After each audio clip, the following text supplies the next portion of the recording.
Mi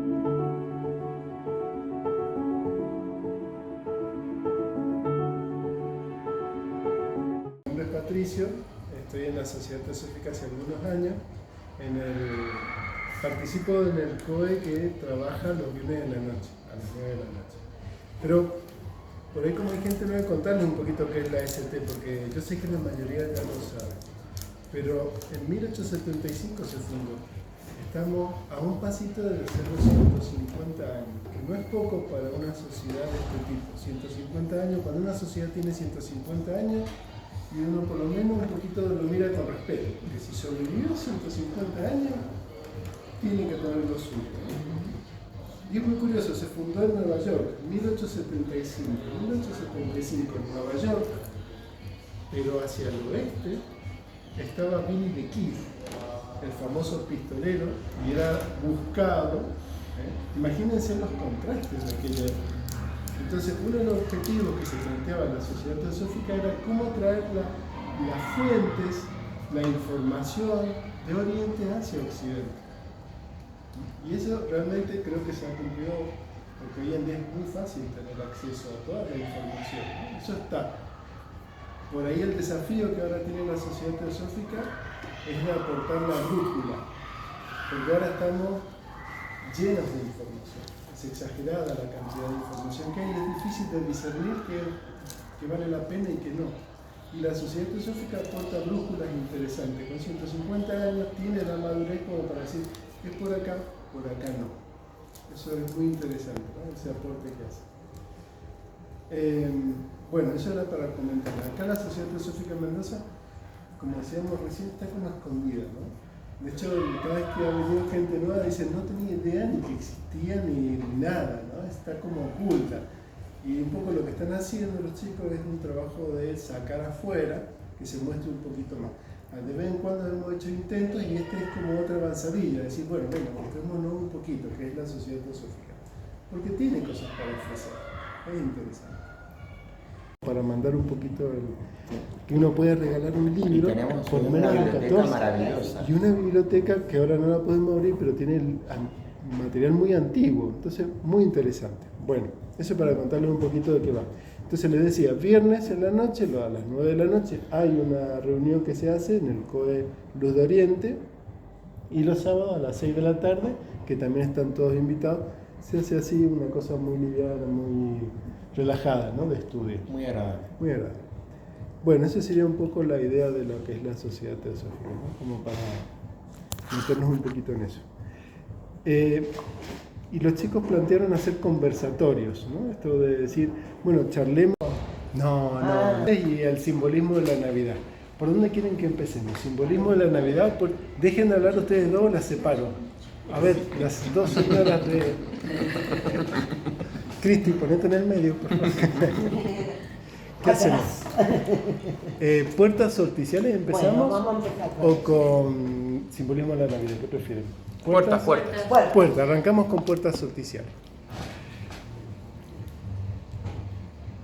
Antes de puertas sorticiales, tenemos que tener una idea.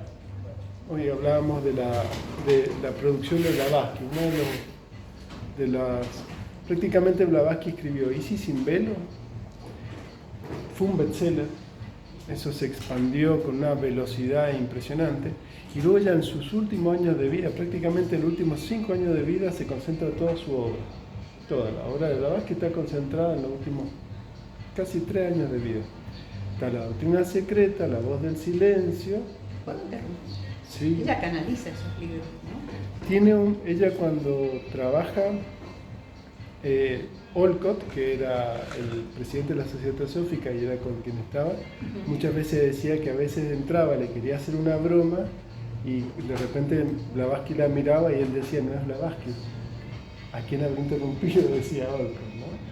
Es cierto que tenía una suerte como de canalización. Lo que pasa es que, y esto es un punto re importante de la brújula teosófica, hoy en día se dice que mucha gente canaliza, ¿sí? Los maestros, cuando Blavatsky canaliza a un Mahatma, a un maestro, ellos están en una esfera, por decirlo así, que es de manas, en términos teosóficos, es de manas para arriba, por decirlo así.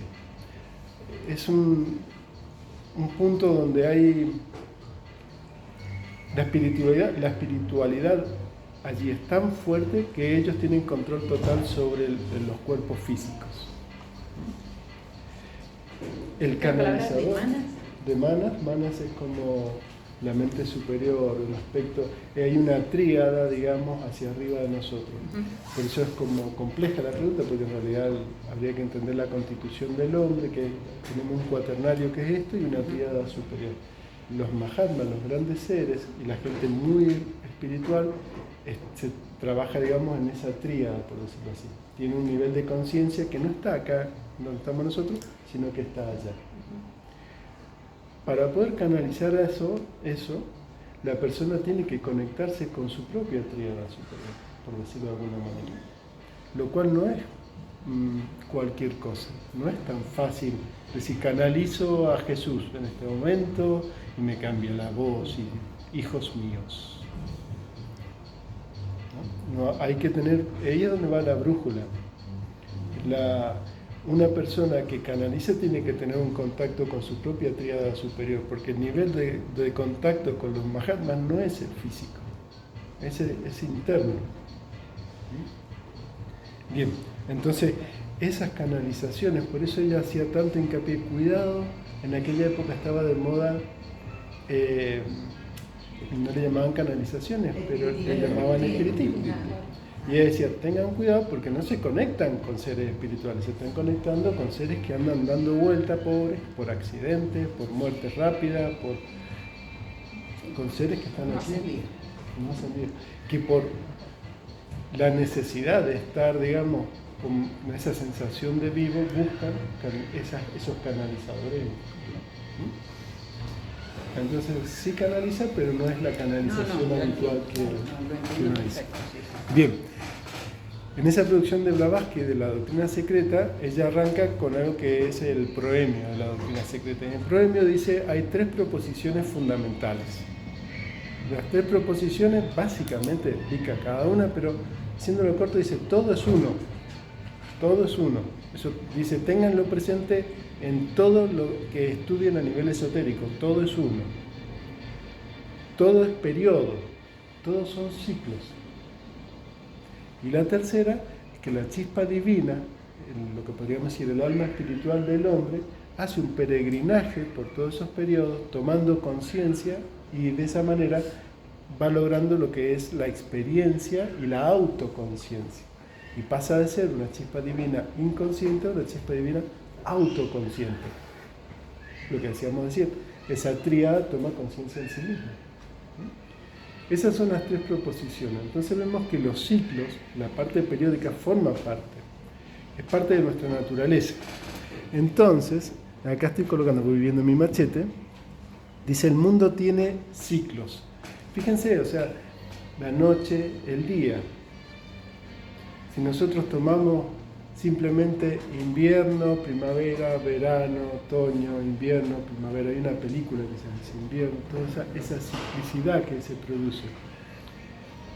Todo es constante, pero inclusive a nivel corporal.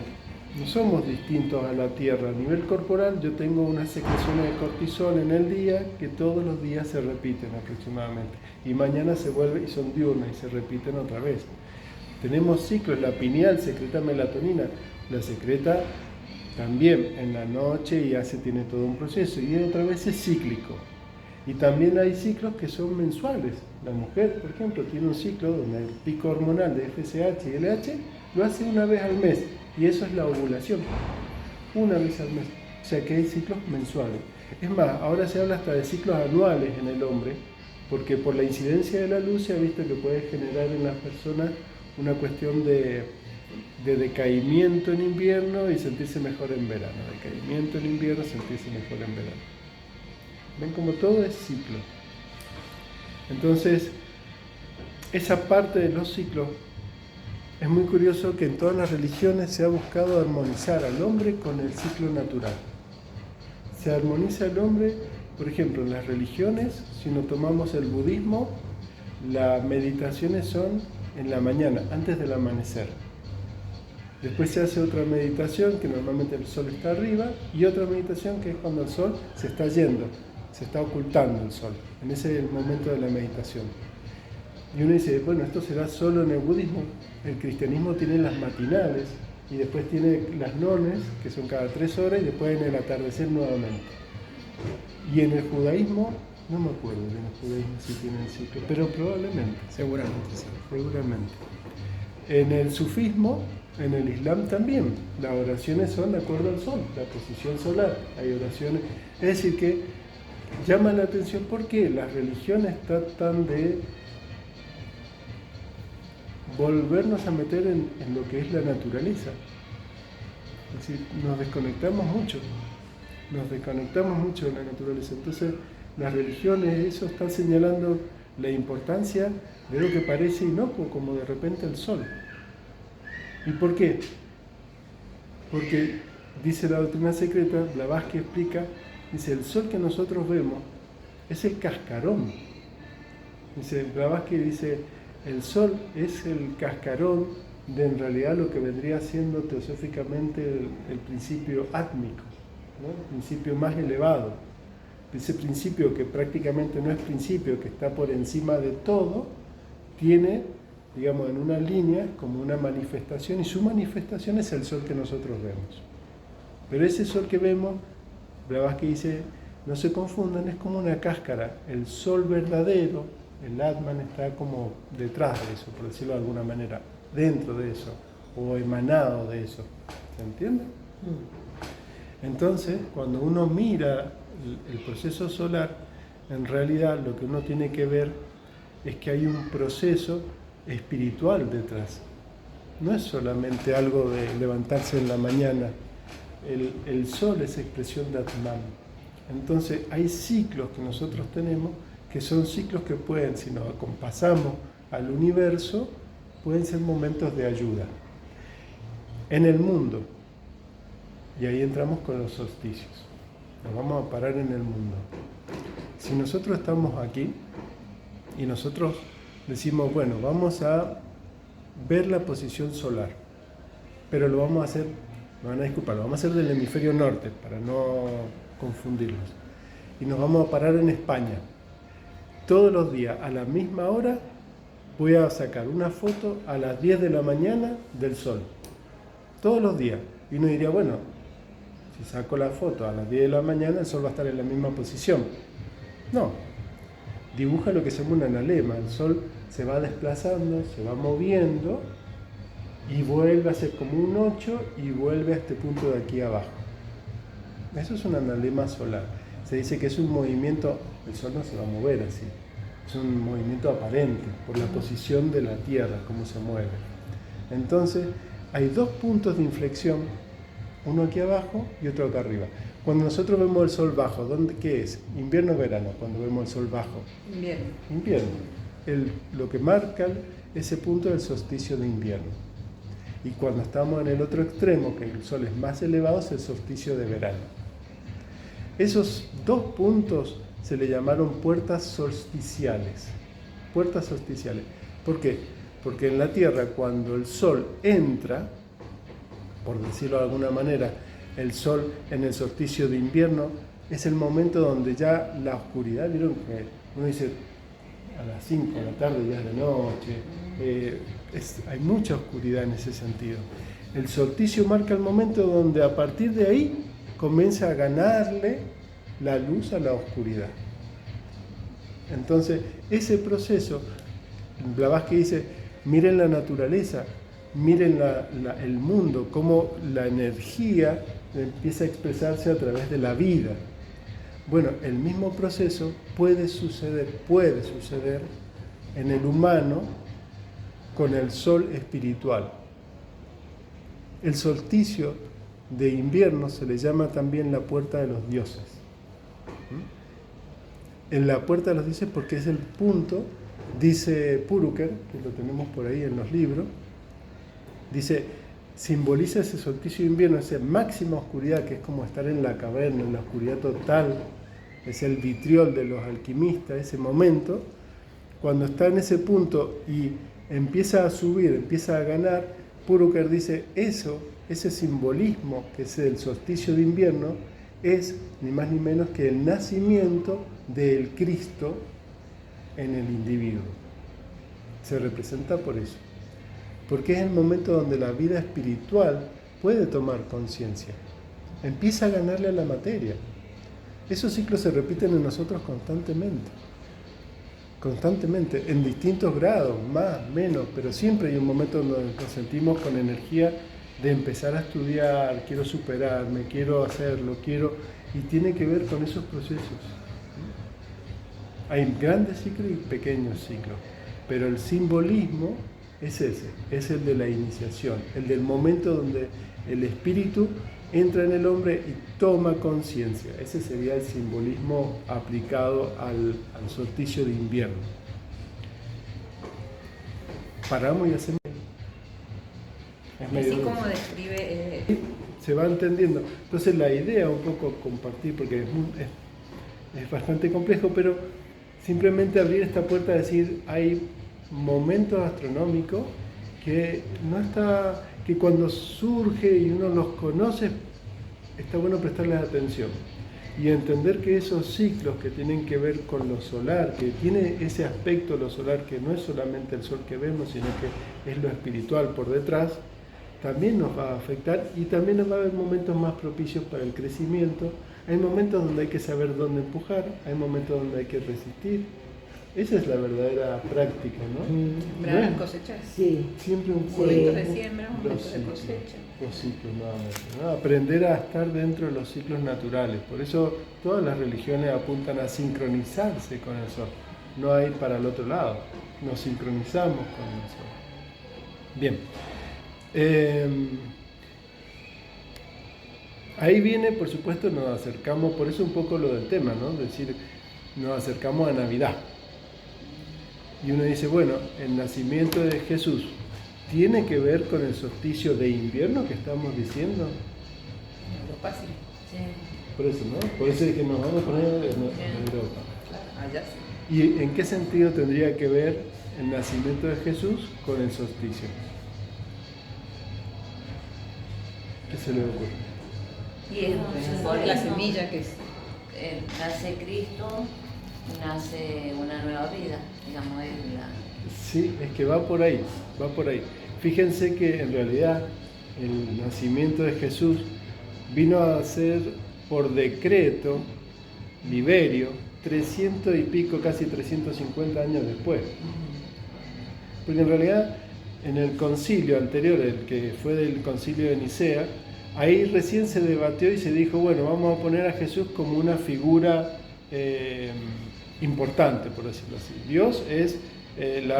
Jesús es la representación de Dios en la tierra. Eso se decidió en un concilio. Sí. Y años después, Liberio dice, bueno, si va a ser Jesús hay que ponerle fecha. ¿Qué fecha le vamos a poner? Entonces ahí empezaron toda la historia de a ver cuándo ponemos fecha.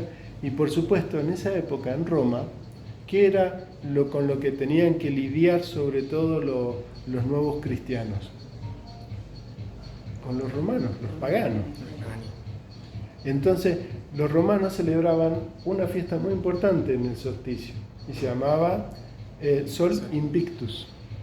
El Sol Invictus, el sol que gana por fin en el solsticio.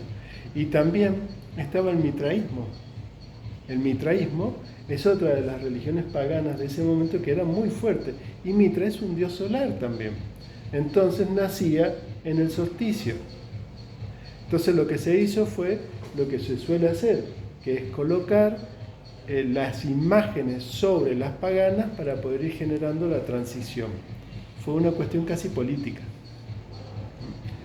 Se hizo siempre, o sea, por ejemplo, en los templos más paganos, ahí es donde se colocaban las iglesias. Es donde, como tratando siempre de ir haciendo un cambio en este sentido. Es bastante inteligente, ¿no?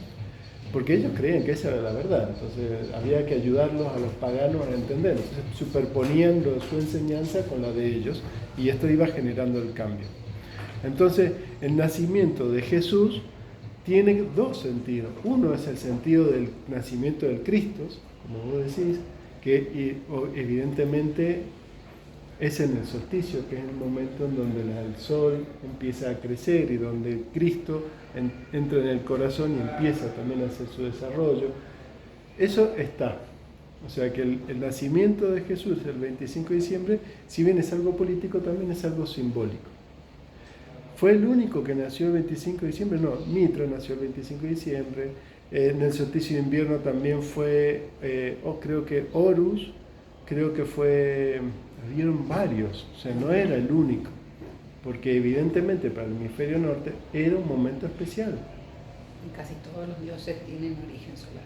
Y la mayoría de los dioses son solares, ¿no? Entonces, ¿con qué otra fiesta había en esa época también? Y por eso se coloca ahí con las Saturnianas.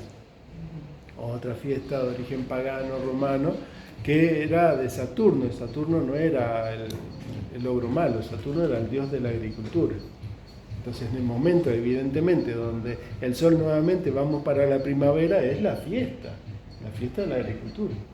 Entonces, las Saturnianas, que era como se llamaba, también ahí se fueron como transformando en la festividad de la Navidad, de Jesús y todo eso. ¿Les parece? Curioso. Decir que no hay ningún niño. Delia, tapate los oídos. Vamos a hablar de la Navidad. Porque ahora vamos a hablar de la Navidad de... Sírvanse esta Claus. ¿Qué idea les genera? Perdón. ¿Sí? Por favor. Sí, yo qué sé. Dale, yo te dejo servir. ¿Te serviste? No, yo no quiero. ¿Imagen? Coca-Cola. Toda la propaganda que le hacían. Todo. Porque Papá Noel significa nacimiento, ¿no? Y Santa Claus viene de Sinterklaas, que era como le llamaban en holandés, en el Sinterklaas, era lo que se fue transformando en Santa Claus. Y Sinterklaas aparentemente era como San Nicolás, ¿de acuerdo? Entonces, ahí viene otra vez un poco esta mixtura que se va generando. Papá Noel es como un ejemplo de una producción propagandística en realidad, tremenda. Porque San Nicolás, este personaje, era un obispo que lo que hacía era que en un momento su padre era muy rico y dona todo a una gente carente y queda eso como San Nicolás. Pero eso fue alrededor de principios de diciembre que hizo todo este evento. Sin embargo, había también algo que estaba en la mitología aún de los nórdicos, que era un personaje que bajaba, por decirlo así, del polo norte, entre comillas, de la zona más boreal, bajaba y normalmente medio como que castigaba a los chicos o premiaba a otros. Y era un personaje medio chamánico en realidad. Porque era de las estepas, eran esos chamanes de las estepas, hacía este juego de venir e ir constantemente. Y en la mitología germánica, Odín también tenía una cuestión de bajar y dar presentes y volver. Mandaba sus cuervos, toda la historia, bajaba. Es decir, que se fue haciendo un solapamiento de San Nicolás, que era el obispo, con estas imágenes de los chamanes de aquella época, y se fue formando una idea de Santa Claus, pero muy de a poquito, porque todavía ese Santa Claus estaba muy lejos de la imagen actual. Ese Santa Claus, por supuesto que hubieron muchas iglesias hoy en día, los testigos de Jehová, por ejemplo, dicen Navidad no existe, porque no es un relato bíblico. Los evangelistas lo toman, es decir, que aún dentro del cristianismo, algunos lo ven, otros no. No es para todos. Los protestantes también, en 1600, 1500, 1600 en Inglaterra, porque en Inglaterra se empieza a generar toda esta idea, y recuerden que es Inglaterra la que luego va hacia Estados Unidos, Canadá, y desde ahí nos baja a nosotros esto. No nos viene por el lado de los españoles. Los españoles no le dan pelota a Santa Claus ni nada de Ni eso. los italianos Ni tampoco. los italianos No tampoco. Son los reyes y como mucho. Entonces viene más del lado de los ingleses. Y de hecho uno empieza a ver cómo comienza a tejerse todo. Porque esa imagen que se estaba generando un poco en Inglaterra, de ese obispo vestido medio con barba blanca, con esta forma de ser, con un atuendo muchas veces rojo, hay un escritor que hace como una especie de crítica en realidad, y lo empieza a desdibujar y dice, en realidad es un hombre que está vestido de verde, es gordo, tiene barba blanca, y se empieza a tomar eso. Se ve que esa imagen gustó más que la del obispo. Entonces comienza a modificarse la idea de la iconografía de Santa Claus. Cuando llega a Estados Unidos, allá por el 1800, 1700, aparecen las primeras historias o cuentos de Santa Claus. Y es un poeta al que le agrega, que viene del Polo Norte. Ese poeta decía que Santa Claus en realidad era un elfo, un gnomo, una cosa así. Era más chiquitito, vestía como de rojo, a veces de verde, con pancita y chiquitito. Después aparece otro poeta más, que escribe un libro donde ya lo hace como un poco la imagen del Santa Claus que nosotros conocemos. Estaba más bien vestido de verde que de rojo, por eso después entra la Coca-Cola con su lucha ya en el 1900 y pico, donde dice, no, la ponemos de rojo, si es la Coca-Cola, y entonces toda la publicidad de Santa Claus es roja. Pepsi intentó hacer lo mismo y lo trató de poner azul, no le salió, no le salió, quedó de rojo. Y una de las historias de estos autores que empezaron a contar sobre Santa Claus fue la que más empezó a generar esa iconografía, que era que venía del norte en realidad, que tenía renos, que esos renos volaban y por eso podía dar los regalos a todos los niños, y que tenía duendes que le ayudaban. O sea, el tipo fue uniendo un montón de información. Y ese es nuestro Santa de hoy en día. Es un mix donde tiene mucho que ver lo comercial. ¿Qué sería lo que más rescatable? Y está la imagen, ¿no? Ahí hay algo de la natividad, del nacimiento, ¿no? Esta cuestión de dar regalos, hay algo ahí. Yo todavía no logro pescar bien por qué ese simbolismo, pero evidentemente está, porque eso sí venía ya de los druidas, de los germanos, eso existía. Luego ya esta cuestión tan comercial, exagerada, es nuestra. Bueno, los reyes llegan con regalos. Se empiezan a cuestionar, las religiones están movilizadas de alguna manera para esta nueva era que estamos empezando a vivir. Viene para vos la Navidad por el nacimiento de Jesús, siendo el único maestro, creo, que ha marcado una etapa en la historia, es decir, antes de Cristo y después de Cristo. No hay antes de Buda, después de Buda, digamos, los respeto y los adoro como maestros ambos, pero es algo que evidentemente el mundo lo tomó como un antes y un después. Y ahora estamos también entrando en una era, a la era de Acuario, donde se supone que vamos a vivir un montón de transformaciones desde lo espiritual. ¿Qué crees vos que por qué es tan significativa para el mundo, inclusive en las distintas religiones, la Navidad? Porque es una de las pocas fechas que, aunque no sea tu religión, igual se celebra, igual se festeja, igual hay un público, independientemente de lo comercial. Después ahí un poco diciendo carril, pero igualmente es como la celebración. Evidentemente la figura de Jesús como maestro es fuertísima para el mundo, inclusive para los que no lo reconocen como tal, y ninguno lo desconoce como maestro. Claro, mira, vamos por partes. Cuando vos decís para el mundo, ahí hay que hacer una acotación, ¿no? Para el mundo occidental, para el mundo cristiano parlante, por decirlo de alguna manera. Pensá que uno dice, a partir de Jesús hay un antes y después, un antes y después, como decís vos, ¿no? Antes y después de Jesucristo. Pero, por ejemplo, para los chinos es antes y después no me acuerdo si es Confucio, de Lao Tse, Por eso ellos están por el 5000, nosotros Claro. vamos por el 2025. Y vos decís Buda, y también pasa lo mismo. Hay otra historia ahí. ¿Entendés? Los judíos también, no están en el mismo año que nosotros. No, Y en Asia. ¿No? Y ni hablar en otros espacios. Entonces, por ahí a veces esto hay que circunscribirlo, ¿no? Primero, decir, bueno, es verdad que para nuestra cultura es súper importante. Nuestra cultura en el sentido de todos los que habitamos aquí en Occidente, hemos mamado el cristianismo de alguna manera. Quieras o no, tenés que haber estado o cerca de alguna iglesia o alguien, siempre te llega.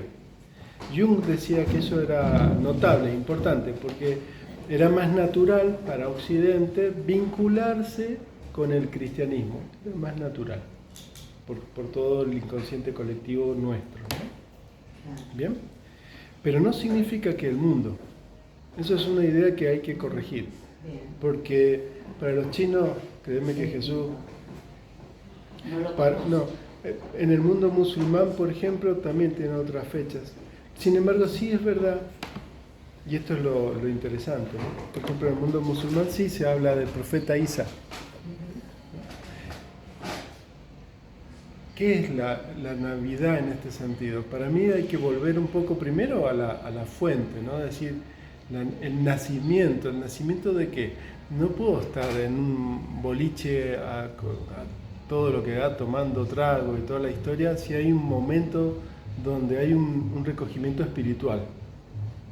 Entonces, si uno pudiese, ¿no?, elegir y decir, bueno, que ese instante lo sacralizo, porque eso es ponerse de acuerdo a los ciclos.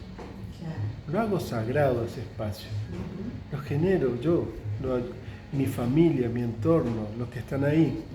Entonces, aparece el simbolismo, si se quiere, de ese Cristo en el corazón del hombre naciendo.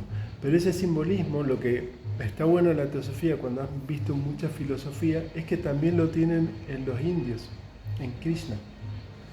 ¿No? O lo tenés en otras filosofías, religiones, también existen. Es decir, que el hecho, ¿no?, de que hay un instante donde astronómicamente el solsticio se produce una llegada de la luz en forma más intensa, que tiene ese mismo simbolismo para nosotros, donde esa luz interna tiene que empezar a crecer, todo eso tiene que ser una oportunidad. Entonces, mínimo hay que tratar de que eso sea realmente una oportunidad. Que después uno por ahí falla, bueno, ya tendremos otra oportunidad si Dios quiere, ¿no? Otro año para poder volver a hacer la carga. Pero creo que hoy en día y todo eso, lo que hay que cuidar es en entender lo que sucede por detrás. Porque si no terminamos sectorizando. Esto pasa para Jesús, pero no para... No, esto es algo astronómico. Una luz entra, y si tu filosofía de vida y tu comprensión, en esa filosofía y comprensión ves a la Virgen María y a Jesús, tenés una visión, está perfecto, pero esa visión no la van a tener un chino, ni la va a tener un indio sioux americano. Pero lo que hay que entender es que el simbolismo de la Virgen sí está, el simbolismo del Cristo que entra sí está. El simbolismo de que hay un momento que hay que particular, que hay que sacralizar, está. El juego está en no poner límites, en abrirlo. Que el juego está en no poner límites, sino abrir. Explicando ahora me hizo darme cuenta de cómo nos ha llevado desde la perspectiva, digamos, físicamente, lo astronómico, que tiene ciclos, el movimiento de los planetas, la Tierra, el Sol, traducido, o sea, también empapado, o sea, simultáneamente hay una espiritualidad allí, al Sol como energía, y entrando nosotros en ese ciclo como seres vivos, participando de esa danza, digamos, de la vida, Me encantó cuando recién dijiste esa palabra, sacralizamos, o sea, es un momento especial. Termina un ciclo, nace algo que va a crecer, se va a dar la vuelta. Y justamente valorizar, quiero decir, ser conscientes, darnos cuenta, ¿no?, de que lo que sucede allí no es mental. Esa integración de la vida, de todo el universo, física, el sistema solar, el sol, que sabemos que a su vez se mueve en una dirección, el sol con todos nosotros, ¿no es cierto? Y nosotros somos seres dentro de ese concierto, dándonos cuenta de lo que está pasando y valorándolo. Eso me gustó mucho cuando lo explicaba. Me di cuenta a dónde nos llevaste. Sí. Uno siempre trata de hacer como un panorama general, ¿no? Y hay autores teosóficos donde ya van vinculando cada momento de la Navidad. Por ejemplo, hay autores que en esto del aspecto más cristiano van diciendo, miren, la Navidad es esta iniciación, después pasa esto, después están los equinoccios que corresponden a esta etapa, a esta iniciación y a esto otro. Y en el relato bíblico se puede ir viendo los distintos momentos y todo eso, ¿no? Pero el juego está en abrir siempre. Siempre abrir. Ese es el desafío que tenemos ahora. Por eso decimos lo de la brújula, ¿no? Esa es la brújula, decir, mira, si uno cierra acá es porque estoy apuntando para mí, para adentro, no para adentro, para la persona, para el ego, con minúsculas, la personalidad. Entonces siempre es jugar en abrir, jugar en que la brújula es que el conocimiento, lo que sea, tiene que beneficiar a todos. Todos. Sí, y entre ese todos estoy yo, claro, sí, genial, por suerte. Pero el objetivo, la brújula es siempre hacia la ayuda, el auxilio a los demás. Entonces, cuidado con los pensamientos que nos tiendan a cerrar un poquito más. Que no es nada complicado meterse en esos vericuetos, ¿no? Nuestra personalidad tiende a hacer todo eso. El día es todavía la noche más larga que el día, y a partir de ahí se extiende el día, se acorta la noche hasta el solsticio de verano. Claro, y ahí viene. Por eso ahí se va achicando y se va agrandando. Y ahí viene lo que vos dijiste, para el hemisferio norte. Entonces ahí uno entiende y dice, che, nosotros estamos festejando Navidad con turrón, maní, Claro, pleno verano, pan dulce. pan dulce en pleno verano, y al arbolito le ponemos las guirnaldas para que Nieve. parezca nieve. Bueno, ahí viene cómo nos damos, ¿no? Cómo está todo invertido en algún sentido. Para nosotros, cuando es Navidad, en realidad es un momento completamente distinto. Es otro instante. Sí, meteorológicamente, pero como tradición, une casi Claro. a la gran parte de la humanidad, porque compartimos unos momentos en donde estamos todos como en una frecuencia súper alta. Claro. Siempre es como. De Hay que entusiasmo, buscar de buena un onda. lado de. Sí, sí, Musculosa, papá Yo siempre le Noel. busco ese lado. muy útiles. Soy Sagitario. El nacimiento de Jesús, ¿no? Hay tantas controversias con respecto a eso, porque dicen en realidad que Jesús no nace el 25, sino que si una fecha fue en el equinoccio. Entonces, ¿por qué? Por unas cuestiones de que dicen, no, muy raro que se vaya a hacer una... O sea, vos decís más cerca del 21. Claro, 6 meses antes, digamos, de lo que... Ah. 3 meses antes, 6 meses antes, 3 meses antes. Porque el 21 de El diciembre equinoccio. cambia, claro, en el equinoccio, En el pero viste en el equinoccio. solsticio, no habría nacido más cerca del solsticio. Aparentemente nace en primavera, por el relato de Mateo con respecto al lugar, aparentemente porque dicen que cuando... ¿Cómo? Los dátiles que comió. Y también al hecho de... Y Capaz que se equivocaron en el primer y calendario. el quedó censo. Y 100 años. Y el, Tuvieron que armar y el el calendario censo y- también. Porque decían nadie va a hacer un censo en pleno invierno. No, era completamente ilógico. Los censos se hacían también. Entonces hay como mucha información de que dicen que la nación- Se pero, propone otra cosa. sí, pero se coloca ahí por el simbolismo que estamos diciendo del nacimiento. Un señor que sabía bastante decía que buscó esa fecha porque en esa fecha baja en la fecha del 20 al 30 y algo, 31, digamos, es como que baja el Espíritu Santo. Es una energía que baja, ¿no es cierto? Y entonces habían elegido esa fecha y no la de 3 meses después, porque se festejaba 2 veces el nacimiento de Jesús. Habían elegido esa fecha en relación a ese momento. Habían tomado como la energía que bajaba en ese momento.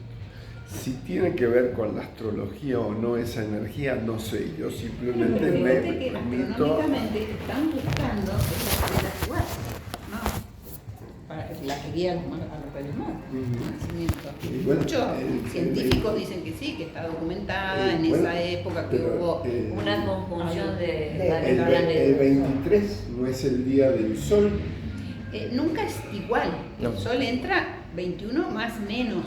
Por ejemplo, este año Escorpio entró el 23, se supone Claro, que tendría que haber entrado el 21. Entonces pero tampoco es tan Me exacto. refiero a que lo festejaban al día 23 como el día del sol. Estoy hablando antes del cristianismo. Ah, no, perdón. Y después el cristianismo, hace 24, 25, bueno, esto, pero el día del 23, por ejemplo, lo tomaban como para hacer un ejercicio especial o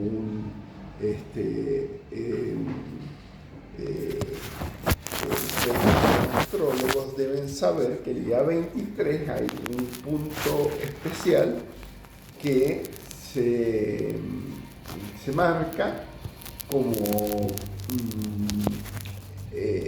astrológicamente el día del sol, y que ese día es muy bueno para todo lo que es, para que a partir de ahí, si uno hace el saludo al sol, si uno hace un mantra, si uno trata de conectarse con lo de arriba, digamos, con lo de arriba, por decir, con lo de arriba espiritualmente, vas a tener un año que va a ser esotérico, o sea, que va a estar... Y eso, ¿De diciembre? ¿Ah? 23. 23 de diciembre, sí, hay que hacer el 23 de diciembre y hay que estar viendo la salida del sol Como a las importante, chicos, 6 que de la mañana, a las 5:30 de la mañana. por ahí, o sea, es que si esto, por eso a veces se le llama la puerta a los dioses y la puerta a los hombres. Lo de los solsticios no es solo del occidente, el oriente también, y tienen esta cuestión de, le llaman Devayana y Pitriyana. Y la Devayana es el solsticio de invierno, cuando bajan los dioses, los devas, por decirlo de alguna manera. O sea que el simbolismo siempre es el mismo. Simbolismo, como decís vos, es que algo baja y es una posibilidad de acceso a esa energía, si se quiere, un compromiso que se puede tomar si se sacraliza correctamente, etcétera, etcétera, etcétera. Un instante. Por ahí no estoy muy de acuerdo en esto de poner los 23 o los 22, porque a veces los momentos astronómicos son los que lideran y no tanto el No número. coinciden con el calendario. Porque de Claro. hecho tenés que el calendario depende de la iglesia que tomes, pero si tomás la iglesia oriental era el calendario justiniano, si tomás la iglesia occidental era el gregoriano, y en uno tenía el 25 de diciembre y otro era el 7 de enero. Por eso se celebraban en dos momentos distintos, depende qué cura hubiese de turno. Por eso desde la Básicamente. astrología se trabaja con grados y no con días. Todo se busca por lograr. Pero la idea es esa que estás diciendo, ¿no? Que es un momento donde justamente tiene uno que la posibilidad y decir, bueno, este año que estamos encarando ahora, a ver si prestamos atención, que en el momento del brindis, hacer una petición, estar más conectados y bueno, por ahí no sabemos el momento astronómico exacto, pero a veces es algo como intuitivo, ¿no? Y la intención es tan fuerte que eso Sí. es un impulso realmente que nos va a ir acercando día a día. Y ahí ya arranqué mal. Blavatsky siempre toma, y eso ya es cualquiera de entrada, ¿no? De lo que he leído, lo que te puedo decir es que cuando leí de Blavatsky qué expresaba con respecto a este ciclo en particular, ella decía, hay una carta que ella dice que en el Teosofía, una de las primeras revistas, dice Feliz Navidad y Año Nuevo. Y continúa diciendo, y no es una broma, porque ella era completamente anticatólica. Les daba con un caño a todas las iglesias, digamos, con esa parte ortodoxa de la iglesia, no con el cristianismo, sino con... Ella estaba más de acuerdo y estuvo en contacto con el cristianismo ortodoxo de oriental, los coptos y todo eso. Entonces, cuando ella habla de los ciclos, dice la energía que digamos se propicia en ese momento tiene que dar el impulso a la vida de la Tierra y al individuo también. Pero cuando habla de los maestros y la conexión con los maestros, es cosa completamente como distinta. En Blavatsky, con respecto a los maestros, es muy clara. Es un trabajo diario de entrega, es un trabajo donde te priorizas completamente al otro. Nunca se busca una canalización. Nunca busca un psiquismo. Nunca busca estar viendo la aura. Nunca. Porque eso ya es un error. Entonces dice, cuando el trabajo se realiza y se va conociendo la persona y hace ese trabajo interno y su propia práctica, lo demás llega por añadiduría. ¿No? Pero el buscar para uno ya te está señalando que en realidad el ego quiere expandirse. Entonces, ese camino es la brújula, ¿no? Entonces, por eso Blavatsky, lo que son los maestros y todo eso, ella después de la misma sociedad teosófica, ella forma un grupo interno, por ejemplo, donde nos pone a trabajar. Y en el grupo interno le dice, bueno chicos, los que van a estar acá no pueden hacer esto, no pueden hacer lo otro, no pueden hacer aquello, tienen que hacer esto otro, tienen esto, y forma una escuela interna. Y ahí se trabaja, teóricamente, Blavatsky lo que hacía era preparar a la gente justamente para que pudiera estar o servir a estos mahatmas. Pero hacía una preparación interesante, digamos. Una técnica de disciplina, por ejemplo, decía, bueno, ¿ustedes quieren saber qué color son, qué rayos son, por decirlo así? ¿Quieren? Entonces decía, bueno, todos los días que medite usted se va a colocar durante no sé cuánto tiempo un cordoncito verde atado en un dedo. Y entonces todos los días medita. Después de tanto tiempo cambias al rojo, y después cambias al azul, y después cambias al blanco, y después y presta atención con qué color usted sintió una meditación distinta. Nosotros no tenemos ni la constancia de atarte un cordón, yo ya me olvidaría hasta atarlo. Entonces, ahí te das cuenta del nivel que tenían, ¿no? de preparación, de estudio, de compromiso, era otra cosa. Y ahí sí se preparaban un poco para lo que se llamaba el camino del adeptado, ¿no? Que era el camino como hacia estos mahatmas, hacia esos seres.